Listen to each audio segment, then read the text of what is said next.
All right. Well, let's kick it off with our first panel, the Fireside Chat between Brad Moorhead and Mark Hoffman. I'd like to welcome them to the stage. So Brad Moorhead is the CEO of LiveWatch. He also operates in an adjunct professorial capacity at Kellogg. And Mark Hoffman is the CEO of Larson Packing Company. So I'm sure we'll have an engaging, lively discussion on the road to the C-suite and everything in between. Thank you, gentlemen. Perfect. Thank you. Thanks. So it's great to be here for our fireside chat without a fire, though. So on a cold day like this, I think that we should have actually had the fire. So we're here with Mark. Mark is the CEO and president, as you heard, of Larson Packaging Company, manufacturer of customized industrial packaging for high-tech companies in Silicon Valley. Was a partner before that at Booz Allen, and then also has a MBA from Booth. So we got Booth and Kellogg represented on the stage here, and looking forward to learning more about Mark's entrepreneurial journey today. So Mark, if you can, tell us a little more about how your career, and give us what's not in the bio, and how you went from Booth to consulting, and then into entrepreneurship through acquisition. Well, first I'd like to say that, thanks for having me here. And second, in terms of my title, the nice thing about owning your own business is you can give yourself whatever title you'd like. So able to do that. But I was a partner with Booz Allen, or what was Booz Allen at the time, now Strategy and. For about 9 to 10 years, I spent 5 years in Latin America. And one of the things I really liked in Latin America was working with entrepreneurial companies. So family-owned companies, the owner was making the decisions. They were smaller, middle market, $100, $200 million companies. Excuse me. And it was just nice to be in that kind of environment. Later on, I was able to open an office in Lima, Peru, and I ran that office and got a taste of actually running a business, which was really nice for me and I enjoyed. And then I came back to the United States in San Francisco and really hated it. So it was, it's very bureaucratic. Don't mince words, right? Yeah. Yeah, you'll see that's not me, but yeah. It was very bureaucratic. This was in 2000. Consulting was really changing. The internet was booming. San Francisco was the economic epicenter of the world at the time. And I just didn't see a role for me in consulting anymore. Plus, I had just gotten married, was starting a family. And lifestyle was a big issue. I mean, I remember in Latin America, I was on 2 international red eyes a week. Right. And it was just killing me. So I decided to leave. And I had a client. I actually did some work with Pets.com, pro bono, and ended up at a startup company. And I did 2 startups in the high-tech space and decided I didn't like high-tech. Yeah. And so it's Silicon Valley, technology, I want to do packaging. Right. No. So I think we talked a little bit about this earlier, that I was kind of at a loss. I'm like, what am I going to do? I tried the startup thing. I didn't like it, so I had to do some self-analysis. And I highly recommend a book by the Harvard Business School Club called In Transition. I bought that book, and I looked at it and tried to figure out what I wanted to do with my life. And it turned out that my path for my skills and capabilities and what I really wanted to do was either own my own business or run a business or work as a executive in a small food company. And so I was pursuing both of those goals at the same time. And it turns out that small food companies don't pay very well to their management teams, and I wouldn't be able to afford my mortgage. Right. And so I was really pursuing the acquisition of a business that I could buy. And frankly, for me, it wasn't like, I talked to a lot of folks here at the ETA conference, and I wasn't looking to have a 5-year exit or make a killing. I was looking just to kind of get off the rat race and off the fast track, which I felt I was on, and just provide for my family and have a normal life. Yeah, I know we talked a little bit about that beforehand, and so everyone has their own path, right, with the ETA and entrepreneurship, and so learning more about your path and some of the similarities and differences to maybe what some of the people are thinking here. And a lot of the folks in the audience went to Booth or Kellogg or other business schools. Some graduated a while ago. Some are still in school and looking to do this right out of school. But you waited 10 years from graduation until you bought your company. How did that experience maybe shape what you did? Could you have done the same thing right out of school? Or how would it have changed if you maybe the timing was different? Well, I don't know that I could have done it, but certainly I don't think I would have been as successful. I think I learned a lot in school, and you think you're book smart and knowledgeable, and some of that applied. I mean, I like to tell people, we haven't talked about this, but the number one most important class that I took that I carry with me in everything is accounting. And I never thought it would be accounting. Right. I mean, it's just amazing. But in terms of where I was at, I don't think I was mature enough out of business school. I learned a lot in consulting. I saw a lot of different industries. I saw a lot of different situations that gave me the confidence to be able to analyze things quickly, make decisions, to implement a strategy, to look at operations. And without that, I don't think that I would have been able to really jump in and make the changes that I had to make.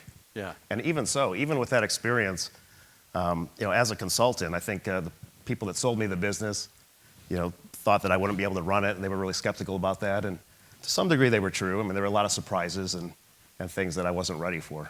So how did you, speaking of that, how did you find the business, and how did you convince them, given lack of experience in the industry, you hadn't run a business before, how did you find the business, and then how did you convince them to actually sell you their baby? Well, it's kind of a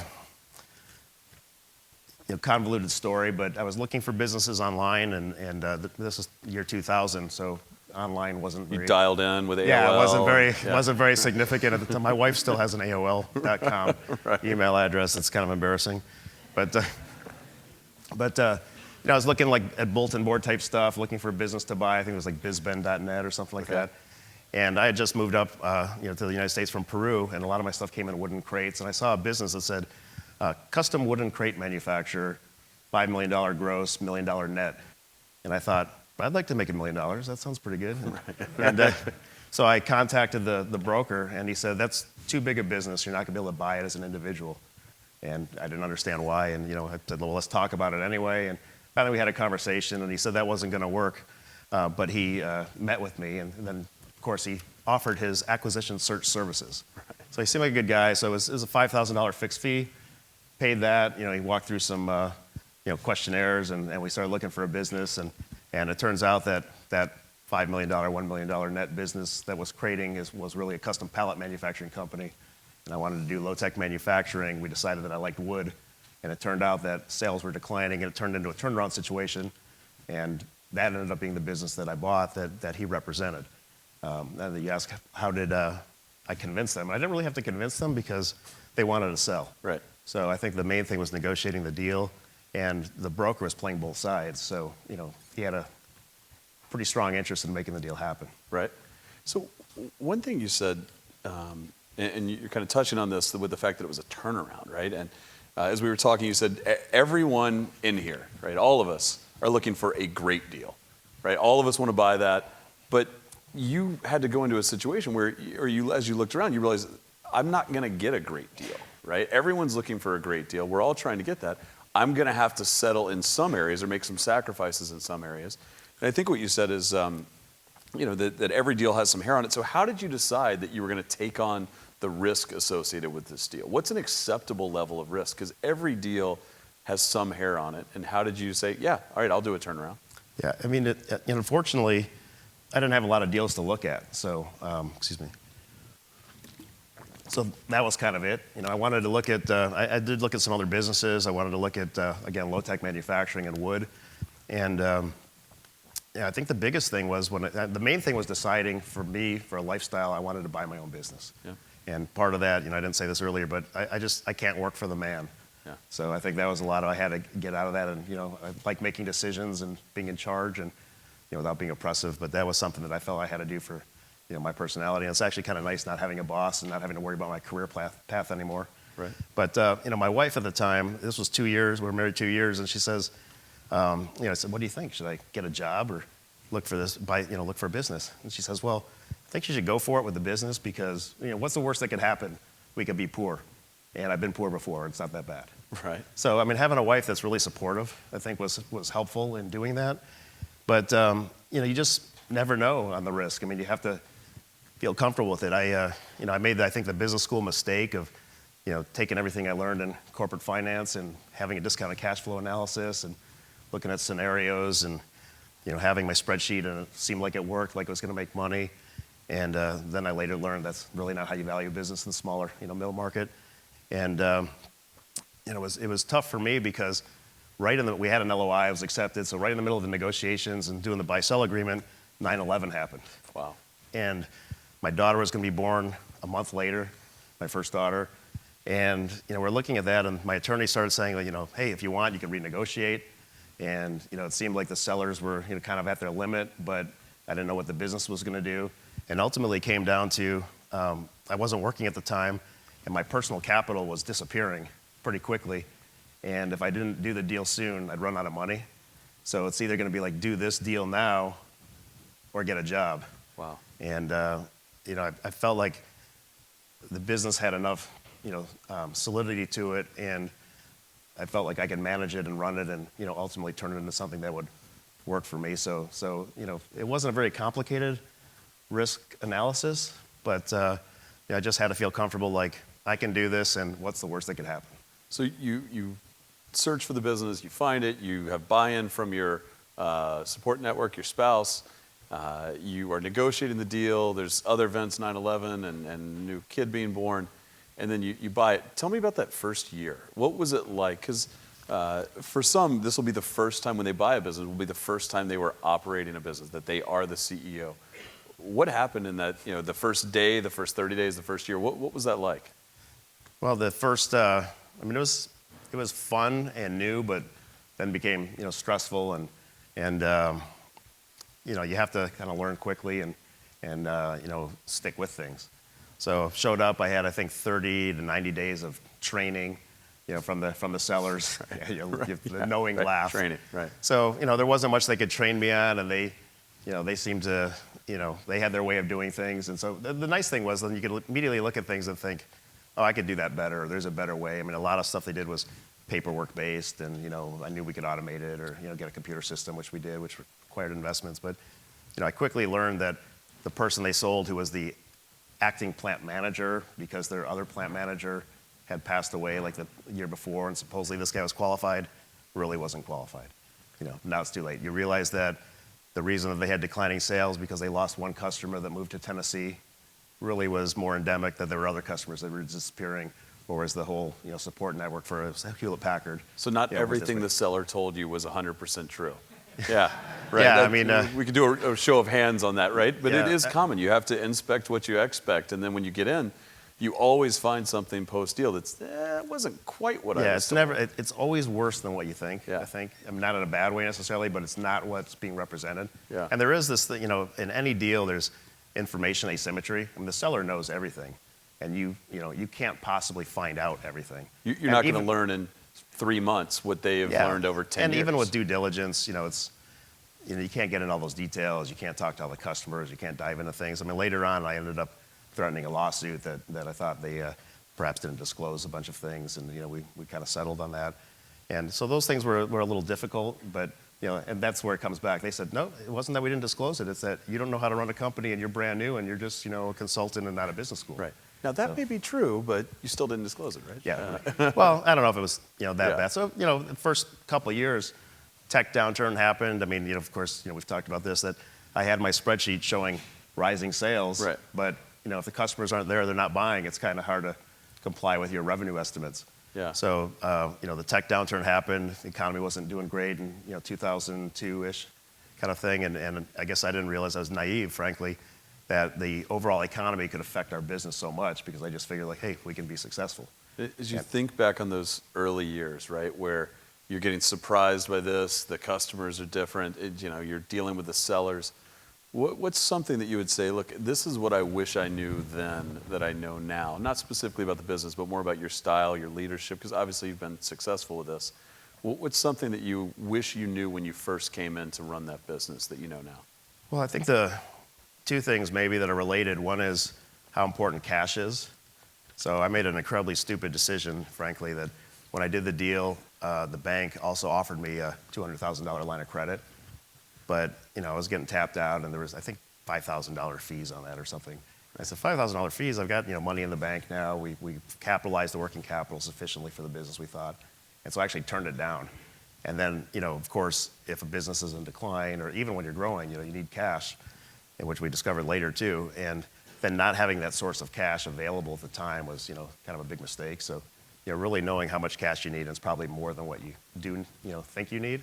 And then the other is just, having sources of capital whether it's for cash or for investment purposes. So I had a lot of opportunities early on that I wasn't able to take advantage of because either couldn't get the financing or I didn't have the capital available from other sources to be able to take advantage of those. Yeah. When you joined, you have a team in place. How many of the team members did you keep? How many? Where did you say, oh, I got to go fix this? How did you think about the people there and the culture that you were trying to build? Well, I had a good idea of what kind of culture I wanted because I started out in the Booz Allen Cleveland office, which was the center of their strategy and operations group, and it really had a great, strong culture that I liked. And when I went down to Bogota, Colombia, and then to Lima, I carried that type of culture with me, which is supportive and very family-oriented. And that's what I wanted to create in my own business, where we can have continuous improvement and strive for excellence and support each other and have that family environment. I think we've been able to achieve it now. But it was tough at first because there were a lot of people that were in the company and had their own way of doing things that wasn't necessarily my way of doing things. People in smaller businesses don't always like change. I mean, that's kind of tough to make happen. It reminded me of my first job out of college, and I was working with a bunch of blue-collar people that were like my dad's age, and it was always like, hey, college kid. And they're kind of that kind of environment, like, right. Who are you? Who are you? In this low-tech wood manufacturing business, and, what's a spreadsheet? I mean, I remember I brought in a guy to help me out with some database work, and the customer service person, who didn't last very long, was looking at Microsoft Word, and she's like, and how do I cut and paste? And this guy just yells at her and says, you don't know how to use Word? Right. And she started crying and everything. Yeah. But I had a lot of people that, I had a maintenance guy that I'm like, hey, guy, what are you doing today? He's like, just waiting for something to break. I'm like, you don't want to do any like preventive maintenance or anything? So, there were a lot of people that either chose to leave or I had to move out at some point. I mean, you mentioned the first year or two. I mean, pretty early on, I had to start cutting back on labor, which I wasn't expecting. And so the first thing, I'd never fired anyone before. But maybe in consulting, it's a formal process, and people know that they're not going to, they're going to get counseled out. Right. But I had to go to 20 plant employees that all have families and say, we're going to cut back to 4 days a week, not 5 days a week, and I just agonized over that. I mean, it's the hardest thing I've ever done. It's interesting. Consistently, I think I hear that from people that is the hardest thing. Those decisions, especially when it's not something that the employee's done. It's a macro condition or something that's external to them. That it is so hard. But for the others, the maintenance guy who's waiting for something to break or something. I heard you telling a good story upstairs, and I'm curious if you can share. How do you really know when it's time to fire someone? Well, obviously you look at performance, but I think I'm famous in my company and my family now that once somebody's first name becomes fucking, that's they're generally not gonna last that long. It's a good rule of thumb. Yeah, it's a good rule of thumb. And that time period is compressed. I mean, it used to take like 6 months of agonizing over it. Then I finally got to where it's, my wife's like, how long are you gonna go calling this person that name? It's like, 6 months. Now it's like down to a month or so. But I try not to fire people. I want people to be successful. But unfortunately, it's sometimes it's you have to. Who do you think, was there a transformative hire that you made, or someone that you brought in, or a way that you changed how you hire? Because creating a culture is partially just hiring the right people and influencing people. What do you think was the most transformative thing you did around the people of the organization? Was it a hire or the way you thought about culture? Well, I think it's 3 things maybe. One is that I thought about what capabilities do I need to be able to grow and pursue my strategy. And so I try to hire and bring on people for capabilities, and some of that's related to small acquisitions that we've been able to do, bringing in the right people that can help us grow the business. The other is, as we've grown and had more profit available, gross margin available to do things, I can hire better, more experienced, more capable people.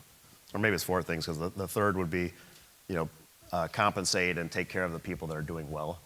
So I've had some people that have been around a long time, and I try to take care of them, and they're part of the team. And then I had a situation in 2012-13 that was, I guess I would say, transformative. That one of our major competitors was blowing up, and so I was able to bring on some of their customers and some of their production employees.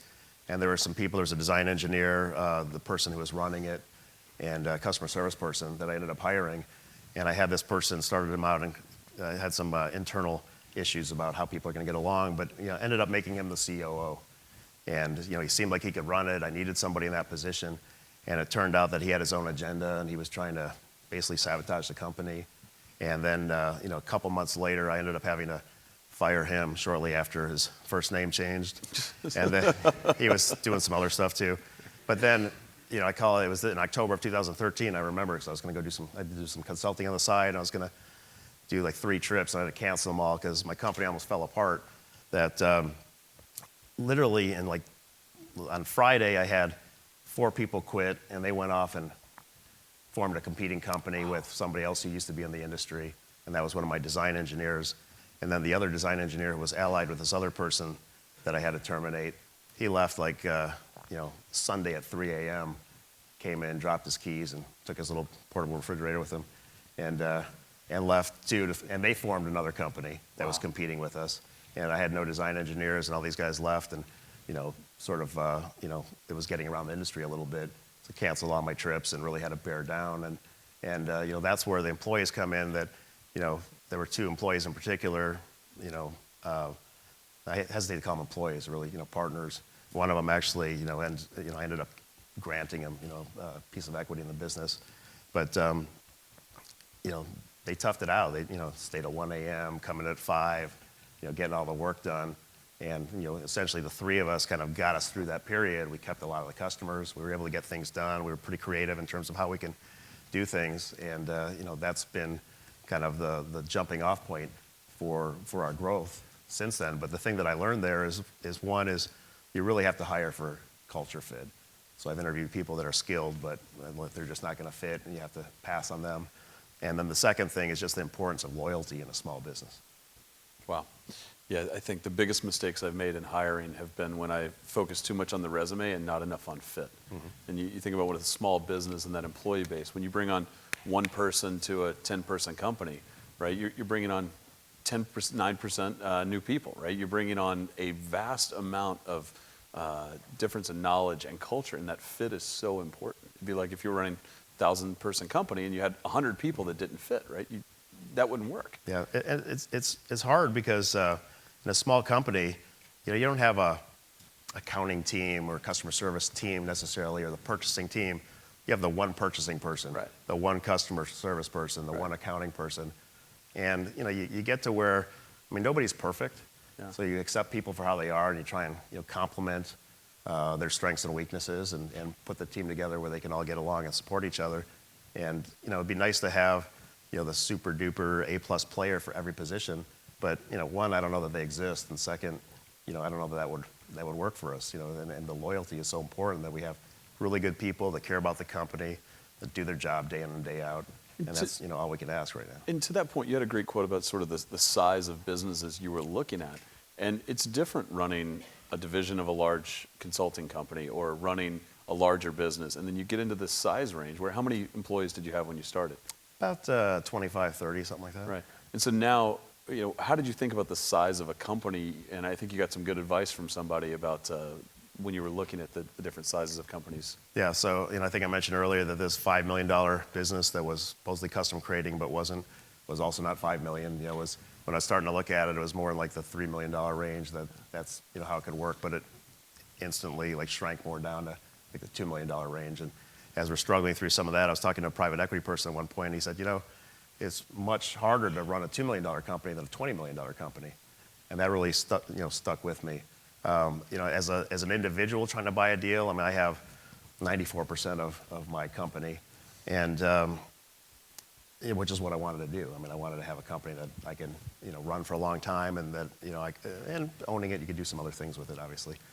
But that was my goal, to do that. But as an individual, you could really only buy a company that's in the $2 to $3 million deal size range, because you can finance it with SBA financing in your own capital, unless you have a trust fund or something, mm-hmm, which I didn't have.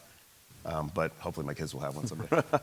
But you can't really do a $20 million deal as an individual. But that's a much easier company to run because you've got more free cash flow. You can hire more people, with maybe different skill sets and things like that. You can take advantage of opportunities as they come up. So I think that's the principal difference. And by the way, I mean, I'm happy to say now that I think we're going to be at both of those ranges. So we started out at 2 million. We hope to do somewhere in the 20 million range in revenues probably in the next couple of years. And it is getting easier. I mean, we have a good team. I keep adding to it. We keep upgrading, and the company's continually improving. That's great. So one thing, now, right, you've gone from 2 to 20, you're on stage, and things, people could look up here and say, well, all right, that's easy, right? But one thing we talked about is it's been a lot of sacrifice. What maybe people don't know or sometimes appreciate up from the outside looking in, just the amount of turmoil, challenge, sacrifice. When you think back, what were the biggest sacrifices you had to make, or your family had to make, or your team had to make to have the success you've had? Well, some of it's just day-to-day stuff. I remember we had a family event, and it was a dinner, and got a call from, we had a bunch of people over, and maybe had a couple glasses of wine or something, and got a call from a customer that said, it was actually Solyndra, which ended up going bankrupt. But they needed, it was through a packaging distributor, and they needed product on, I think it was a Sunday night or something.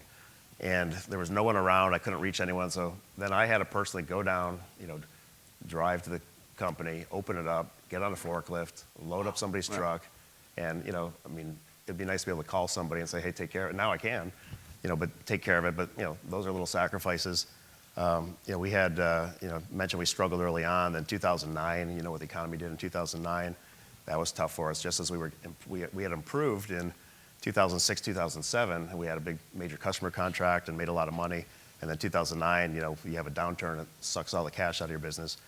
But in 2004, I lived in San Francisco. I owned my home. We didn't have sources of financing, as I was talking about earlier.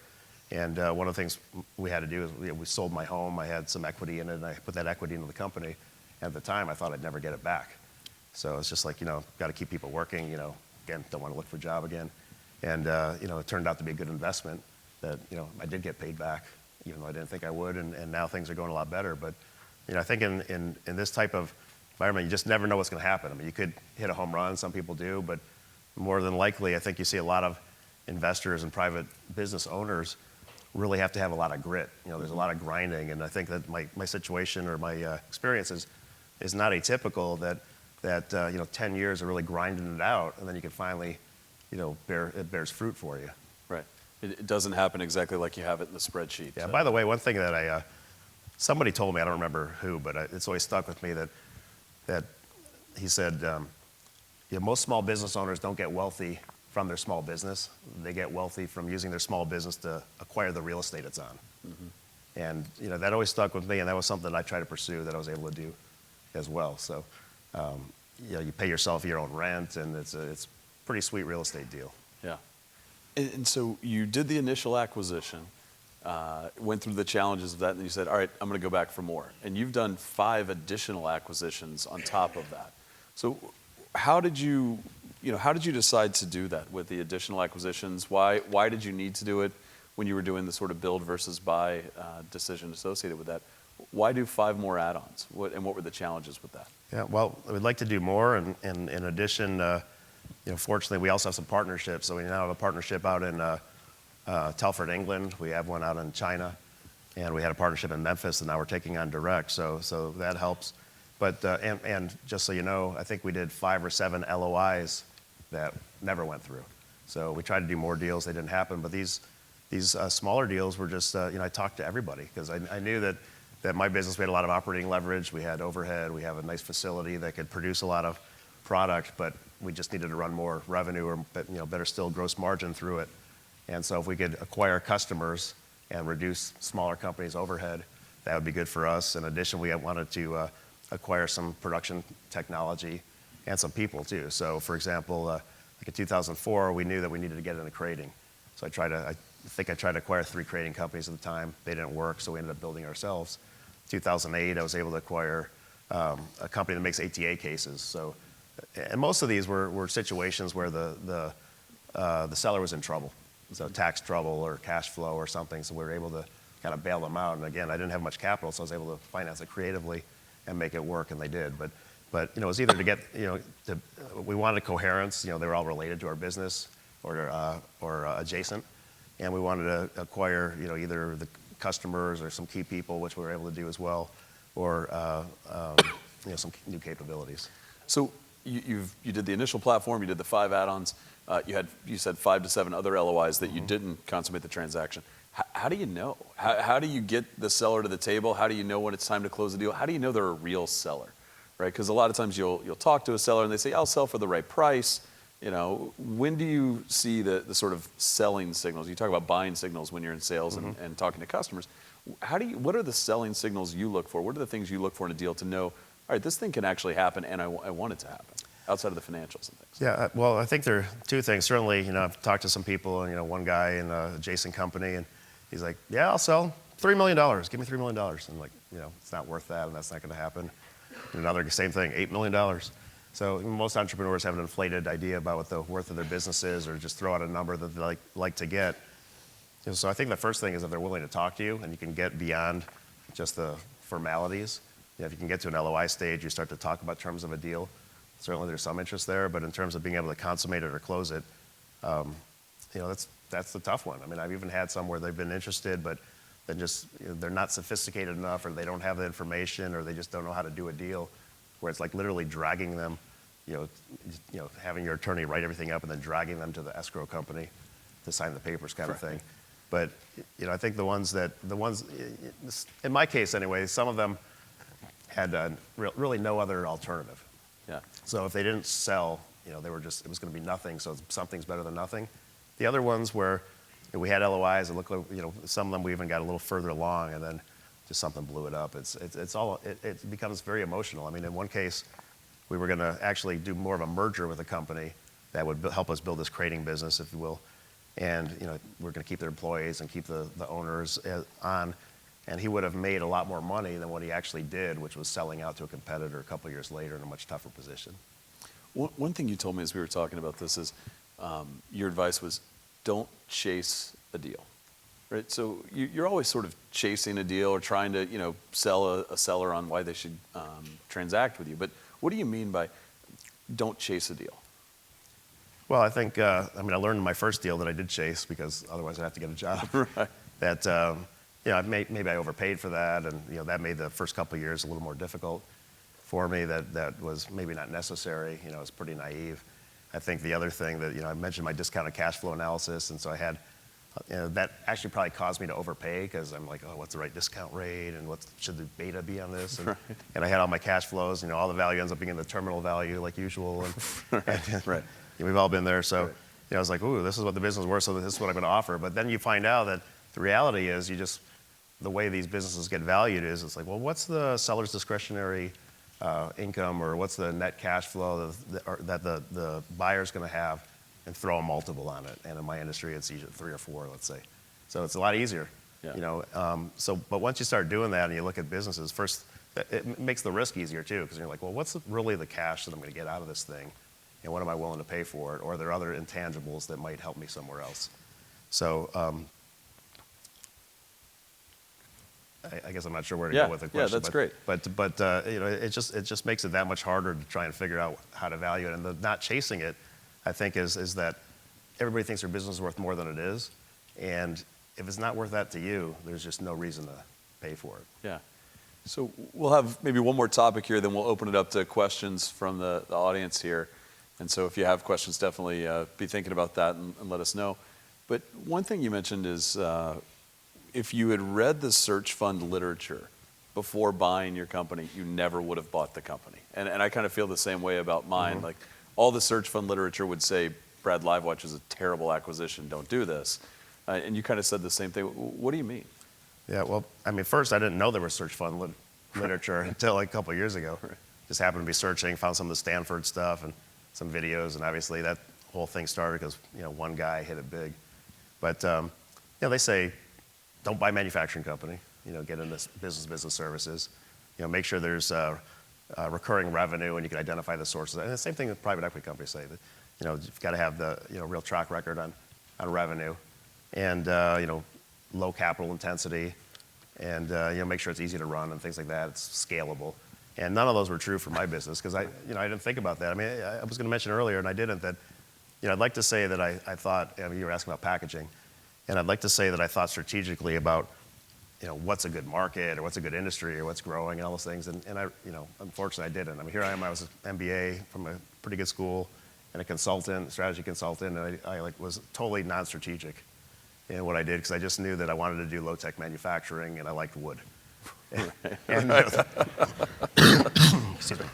So, we found this business and it seemed like a good fit. I mean, and I like it because we produce stuff every day and I see it go out. And coming from consulting, where you're selling only your hours, I'm making money right now. My business is running without me. I'm here. So something's happened. They're making stuff and it's shipping. So I like that. But that's totally the opposite of what the experts would tell you to do in terms of buying a viable business. So before we go to some questions here, how did you think about your goals for the business? Because it sounds like it was, I want to buy something, I want to be able to run it, this is going to be my career, versus raising outside money where they may have a 5-year or 7-year time horizon on that capital. How did you think about your personal path and that journey and getting the business to match with your goals, to match with the capital structure you were putting in place? And where did you find that capital that was okay with that? Well, I mentioned that I read the book In Transition and decided I want to go down that path. And as I found a deal, you can only do a certain size deal, and then it's like, where do you get the money? So typically an individual deal would be SBA financed, and so I was able to do that. And I had a little bit of capital left myself, that I was living off of and rapidly disappearing, but I was able to get a little bit of friends and family money that helped out. And I'm very grateful to my parents and a friend of mine from high school who works on Wall Street and wouldn't miss it. So he was very helpful, and we were able to get the deal done. It was funny because he actually invested in another private deal later on that blew up, and so now he appreciates me more because he hasn't lost his money in my deal yet. Right. And in fact, he's going to make some eventually. Yeah. But I want to do it long term. I'm not looking for an exit because it's a lot of work. I don't know that I want to go find I look at it now and I think if I work strategic and I'm looking for a business, how do you find it? And the interesting thing is, as a business owner, you find tons of opportunities because there's people coming to me like, hey, we could do something together, or private equity companies, hey, somebody wants to buy you, or you got things that you can do, that you can invest in. So we're starting a new part of our company. We're getting into foam fabrication, which if I were to start a company like that or buy a company, it would be virtually impossible. But now that we have a platform, if you will, we could buy a little, couple $100,000 of equipment that, and we can get started, and it should be a significant business for us. Which, by the way, that was one of the LOIs that got the client, another foam fabrication company. But it's just nice because, I feel like, again, not working for the man, and don't have to worry about my career, and like my boss. So it's like I said, it's been a struggle. But even with the struggle, I think as long as I could pay the bills, it was still worth it. And now I think we're getting to a point where we've had the growth, and we're getting the profitability that we like to have. And I see a pretty rosy future. We're able to hire the people that we want to hire. Customers like us, and so the strategy is actually. It took a long time to implement it, and a lot of grief, but it seems like it's finally working. Yeah. And that's. I think about that all the time. Like my kids will be out of school in 6 years. I was like, well, what do I do then? I don't know that Northern California is for me, but do I hire somebody to run it? Do I look to sell it? I don't see where I would want to sell it if it's running well and I can keep doing it. So it's maybe keep it in the family. I don't know. What a great story. But by the way, you were asking about, I don't know if this is relevant or not, but you were asking about like how do you get these guys to sell? And so last year I had another packaging company, and by the way, packaging it turned out to be a great industry. But we started wood manufacturing, custom wooden pallets. But I knew that we had to get into, move up the food chain, and create some competitive differentiation, which we could only do by having more sophisticated products. So that got us into custom industrial packaging. Wooden crates, ETA cases, now foam. So that has a design and engineering element to it, which we didn't have before. But now I got sidetracked. I'm not sure what we were at. Well, getting them to the table. Oh, right. So a packaging company, which values engineering, contacted us and said that we were identified as somebody they'd be really interested in. And I had talks with the investment banker and then the CEO. We had a conversation, and the CEO came out and visited me. They're in Detroit. And then the private equity company who owns them talked to me, and the partner there was trying to put the sell on me. And at the end of the day, I said to him, I don't think you could write me a check big enough right now to let me retire. I'm just turned 52, and And if I can't retire, what am I going to do? Then again, you'll have to look for a job. Right. I can work. No, well, you can work for us for like a little while. I'm like, well, but then I'm working for the man. Right. So. Right. And I thought, this was last year, so I thought, I know we have a lot of growth coming in the company, and that, oh, well, you can have an earnout. Like, that's not going to work. Right. So, it's like, it just becomes emotional. Partly it's the economics, but, it's, you have to be at that life stage, I think, where you're ready to say, I'm done. It's an interesting insight as you go out and talk to potential sellers, right? And just some sellers aren't ready. There's not even a price that, maybe there's some price, right? But there's not a realistic price that would get you to leave. Yeah, right? I'll just give you another story, though, that we work with. One of our suppliers makes, they work sheet metal. So we put that in some of our higher-end wooden crates. And unfortunately, the owner, who is the kind of the husband, father, passed away last year. And I know they've had trouble invoicing us and doing all kinds of things. And I kept putting out feelers like, hey, you know what? We could take away your hassle. You don't want to be doing that. You don't want to be invoicing and all this admin stuff. And we can help you run and grow your business. And finally they said, hey, let's have a meeting. So I met with the owner last week and just said, hey, I'd love to buy your business. And I'm sure she's going to think it's worth more than it is. But it could be a nice little add-on to us. We can make custom brackets and things that fit with some of our product. And she's just like, I'm done. I just want out. I don't want to do this anymore. Maybe I'll keep the real estate, but so that's how That's a good selling she's going to signal. sell. Right. I don't know if she'll sell to me, but she wants to be out of it. Yeah, that's great. Do we have time for one question, or are we out of time? Awesome. Oh, great. All right. Okay. Yeah.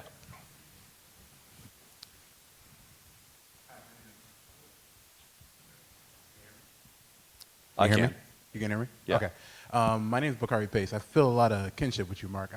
I'm under LOI right now, and I had a pretty much several experience with you with regards to sourcing and stuff like that. I wanted to ask you a question around identifying diligence people and bank financing, at least at the time.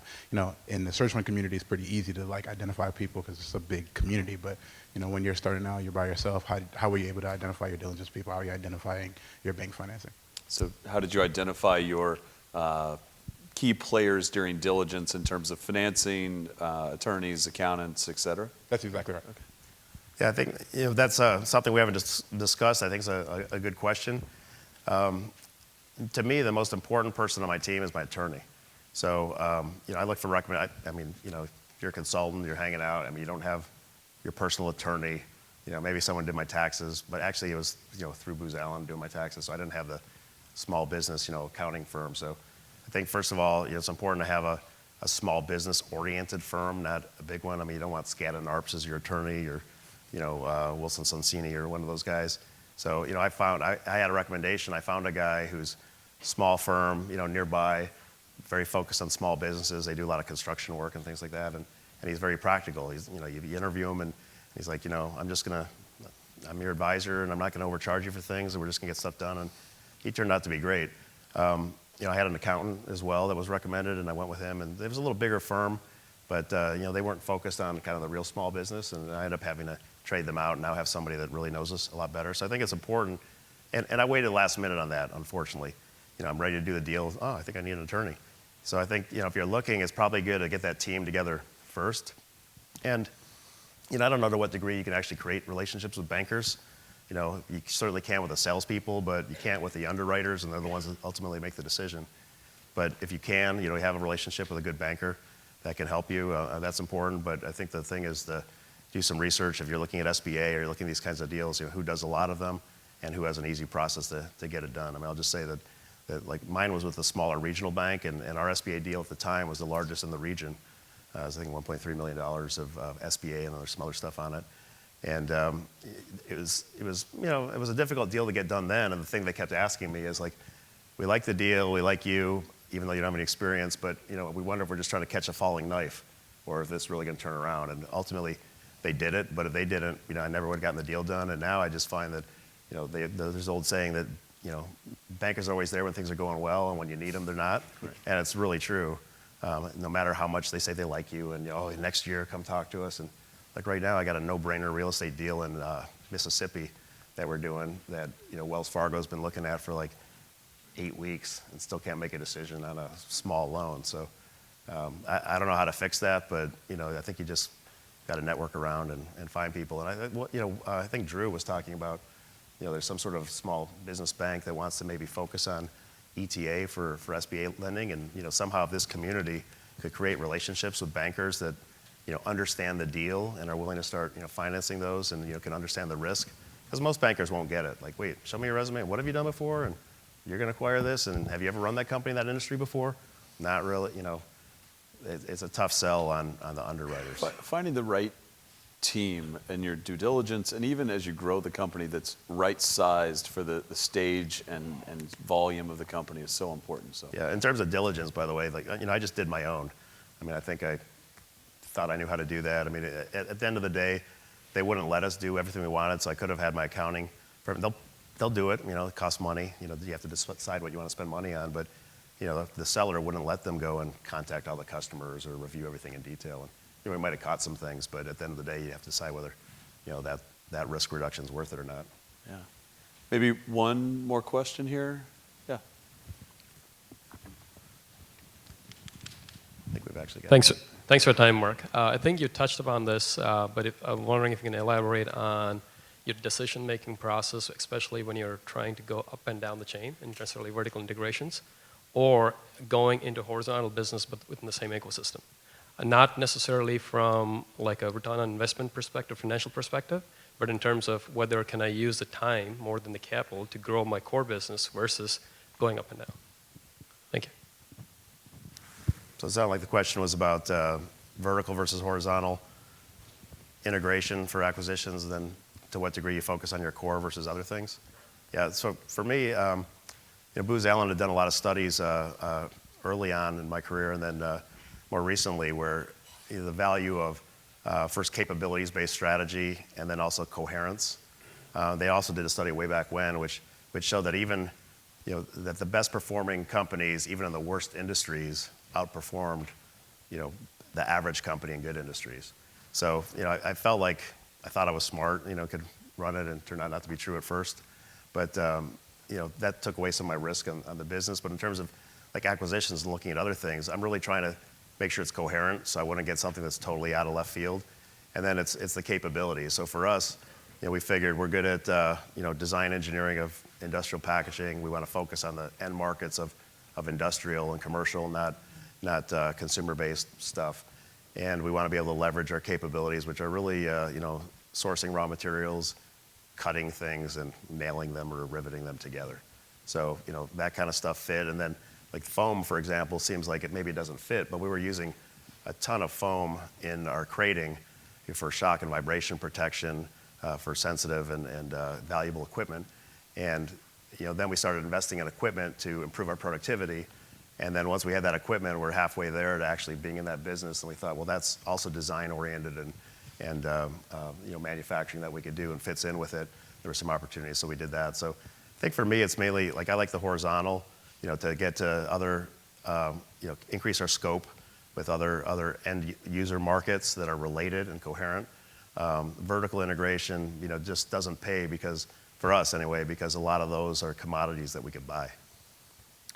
One thing I found is as you buy a small business, complexity is sort of the enemy of small business, right? It's really distilling it down and keeping it simple. So at this point on knowing what is your core and being able to augment that with things that make sense, that are coherent, is very important. Yeah, and in a small business too, it's a lot of operating leverage. So I can add new businesses that are related without increasing a lot of my personnel. So we do need more design people, but not a lot more customer service. Same thing, that one accounting person is still sufficient. That kind of thing. Great. Is there one more question from the audience before we kind of wrap up here? All right. So we talked a little bit about closing thoughts or other sort of advice that you might have. Any other sort of closing thoughts for the group here as we wrap up? Well, maybe two, or you can remind me on some others. But one is that the real world's not a spreadsheet. Right. I think that's the I just thought, hey, I could put it on a spreadsheet. I remember consulting. I used to get in an argument with my then girlfriend. I'd like draw out a little matrix and say, look, here's where you are, and here's where. And apparently in the real world, especially with Latin American women, that that doesn't work out. And so, okay, so three things. So that leads me to the next one is like, when I graduated from school and then I was in consulting, I think I was pretty intense. I was like, we got to go. I want to have my career be functioning well. I want to be on the fast track. I want to make money. Hey, with my clients, you got to get all this implemented. Hey, you left one thing off from the work plan. You didn't do it. And afterwards, you realize that most of that stuff's not important. You really just have to focus on the key priorities. And one thing is, some of you may be looking for an acquisition right out of school, and I think you need to, which is the final thing, is really have some introspection about, is this really what you want to do and why, and what do you bring to the table. And if it's just that you're smart and you're going to do it, it might work out and you might find a great deal, but there's going to be probably a lot of sacrifice and hard work, and in the real world, at least in small businesses, unless they have some sort of intellectual capital that is a key differentiation, then it's kind of hard to just come in and say, okay, I'm in charge here, and these are all the changes we're going to make, and really rattle people's cage, because what you'll find is that everybody will quit. And then you got it was funny because when I had my interview with Booz Allen when I was being hired, my internship was in strategic human resources management at United Technologies, and everyone's like, "Oh, that's stupid. Why'd you do that?" I mean, and this is like the smartest thing I ever did, because everything I do now is about human resources. I'm trying to hire some people. I've got offers out, and it's really that's the more important thing. Not how you get the seller to the table, but how do you get the right person you want to hire into your company, for the right deal. So I think that's, great. That's important. Great advice. Great. So please join me in a round of applause for Mark and sharing some wonderful advice. Thank you. Thank you. Hi, so we're going to have about a 12-ish minute break.